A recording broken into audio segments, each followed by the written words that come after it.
Une gare bondée. Des milliers de voyageurs les yeux rivés sur les panneaux d'affichage.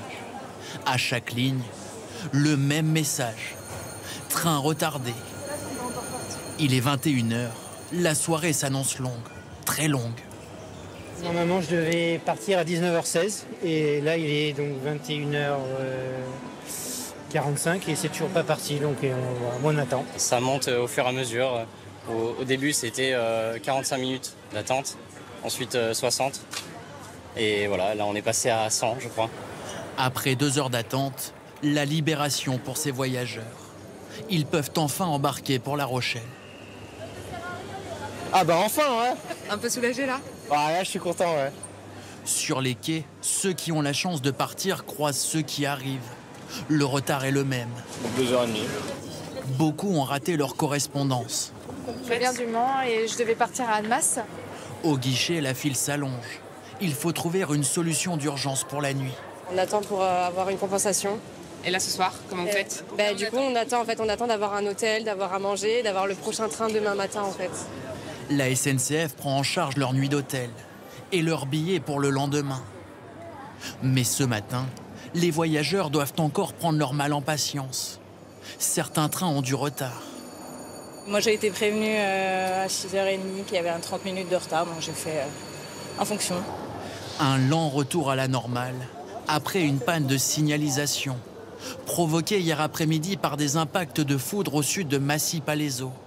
C'est ici que passent chaque jour plusieurs centaines de TGV sur un tronçon unique. Au moindre blocage, tout le réseau se retrouve donc paralysé. La gare Montparnasse, d'où partent ou arrivent les trains de tout l'ouest de la France, de la Bretagne au Pays Basque. Les temps de trajet ont parfois été plus que doublés, comme nous l'expliquent Léa Kebdani, Éléonore Pairaud et nos équipes en région. Après plusieurs heures d'attente en gare, ces voyageurs ont enfin pu prendre leur train pour Nantes. Mais le soulagement n'a pas duré longtemps. Le tunnel est maintenu avec 3 heures de retard. Les arrêts sur les voies se multiplient. On n'a rien eu de la part de la SNCF, on n'a même pas eu une bouteille d'eau. Un trajet qui devait durer 2 heures, il leur a fallu 4 heures pour atteindre leur destination. Du côté de Brest, 3 heures de retard à l'arrivée et des voyageurs fatigués. C'est une attente interminable. Et pour tout le monde, il y a les enfants. On était déjà dans le train depuis le début. Et après, on a reçu petit à petit les infos comme quoi on allait avoir 3 heures de retard pour laisser passer tous les autres trains avant nous. Autre trajet perturbé, le Paris-Bordeaux. Au lieu des 2 heures habituelles, les usagers sont restés 5 heures dans le train. Au début, ça s'arrêtait, ça reprenait, ça s'arrêtait. Ça a fait ça 5 fois.